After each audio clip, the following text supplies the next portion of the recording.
అద్భుతంగా వర్ణిస్తున్నాడు కాళిదాసు. బ్రహ్మదేవుడు ఉన్నాడు అక్కడ, విష్ణువు ఉన్నాడు, గడ్డం కింద బెల్లం పెట్టి వచ్చాడు, పైగా ఈ ఆభరణాలు పెట్టుకోమని చెప్పింది ఆయనే, ఆయన కోసమే ఈయన ధరించాడు. ఏమయ్యా ఇప్పుడు మీ చెల్లెలుగా నచ్చుతుందంటే, ఓయ్ బాబోయ్ మేమంతా అసూయపడే వింది అంత అందంగా ఉన్నావయ్యా అని కౌస్తుభమణిని ధరించిన వాడు కూడా అసూయపడ్డాడు. శివుడి ఆభరణాలని, శివుడి అందాన్ని మరి ఏమిటి అనుకున్నావు, ఇప్పుడు రమ్మని మీ చెల్లెల్ని అన్నాడంతే ఆయన. అలా ఉంటుంది శివతత్వం అంటే. దీని నుంచే మనం గ్రహించాలన్న ఒక విషయం.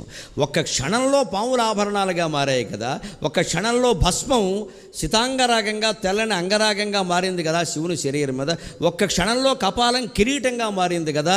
శివుడు తలుచుకుంటే మన జీవితాన్ని ఒక్క క్షణంలో వైభవోపేతం చెయ్యలేడా? అది ఆలోచించాలి.